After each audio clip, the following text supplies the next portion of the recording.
تعال اما اقولك انا ازاي وصلت لنسبة الدهون القليلة دي طبيعي 100%. والاهم من كده ان انا احافظ على العضلات بتاعتي في التنشيف. الروتين بتاع اليوم بتاعي بيكون اول ما بصحى بنزل بلعب كارديو على معدة فاضية قبل ما افطر وقبل ما اعمل اي حاجة، وده بيكون شكلي اصلا بكون لسه صاحي من النوم وما فطرتش والموضوع بيكون صعب. نيجي بقى للدايت، طبعا لازم اكون ملتزم 100% على الدايت. مفيش حاجة اسمها ابوظ او اكل حاجة بمزاجي، لا لازم كل حاجة تكون محسوبة بالجرام.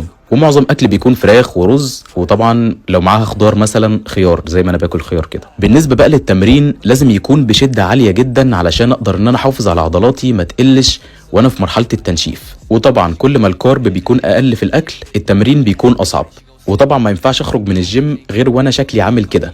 يعني لو انا وشي مش جايب ميه وجسمي مش جايب ميه من كل حته لسه مش هطلع من الجيم دلوقتي.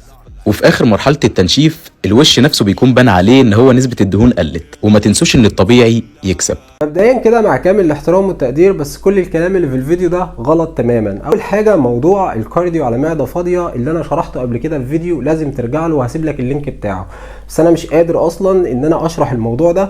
فكل اللي انا هقول لك عليه الكارديو على معده فاضيه زي الكارديو بعد الاكل بساعتين، زي الكارديو بعد التمرين، زي الكارديو في يوم لوحده. مش هيفرق خالص الموضوع ده. انت بتتمرن كارديو بتروح تاكل بيبدا جسمك يحرق من الاكل اللي انت اكلته ده، ويبدا على مدار ال 24 ساعه يعمل ايه؟ يبدا يقلل الحرق اللي انت حرقته اوريدي على معده فاضيه. فالكارديو على معده فاضيه ملوش اي 300 لازمه. وده غير كمان ان في ابحاث بتقول ان هو بيقلل ام بي كي، يعني بيقلل معدل نمو العضلات لما بتتمرن على معده فاضيه. هنا حاجه بتقول انت عامل لو كارب وبتخش الجيم فالتمرين بيكون شدته عاليه. ازاي عامل لو كارب والتمرين شدته عاليه؟ بعدين قلت تاني ان التمرين بتاعك شدته قليله عشان انت قاطع كارب، فالتمرين بيكون قليل ومش بيكون زي ما انت واكل كارب. حاجه رجعت قلت تاني انا ما بطلعش من الجيم الا لما اكون عرقان كده ومموت نفسي في التمرين. طب الثلاث حاجات دول مش راكبين مع بعض.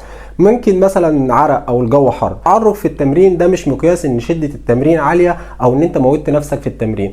ده غير اصلا لو انت عامل لو كارب ما ينفعش تتمرن فتره كبيره جدا ويكون التمرين بتاعك شدته عاليه، فالكلام ده مش صحيح. حضرتك بتقول الاكل اللي انت اكلته مسلوق في مسلوق ورز مسلوق فراخ مسلوقه وخياره.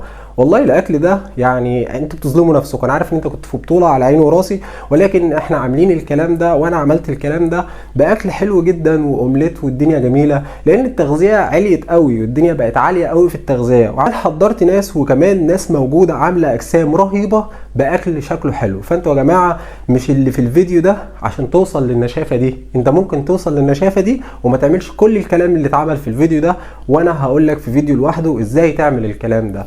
اخر حاجه مع احترامي لحضرتك وكل حاجه، بس بلاش نطلع نقول معلومات للناس ونخوفهم من الاكل الصعب ومن التمرين الصعب وكارديو على معده فاضيه وموت نفسك في الجيم والعب ساعتين وما تطلعش من الجيم لما يكون حد رامي عليك جرد الميه، والعب كارديو على معده فاضيه وكل اكل مسلوق وفراخ مسلوقه وخيار. بس الكلام ده انت تقدر تعمل شيب تحفه زي اللي قدامك في الفيديو، زي اللي انا عامله في الفيديو قدامك. احسن اكل وتمرين 45 دقيقه ومش بتمرن كارديو خالص. والناس اللي عارفاني ومتابعاني عارفه ان انا مش بتمرن كارديو اصلا. اسمي ناشف زي اللي قدامك ده بالظبط، ومن غير ما اعمل كل الحوارات دي كلها. كل اللي انا بعمله بتمرن 45 دقيقه 4 ايام ومظبط الاكل بتاعي ومستمتع بيه ومخليه لايف ستايل. فانت لو هدفك لايف ستايل مش الفيديو ده اللي هيوصلك للنشافه العضليه.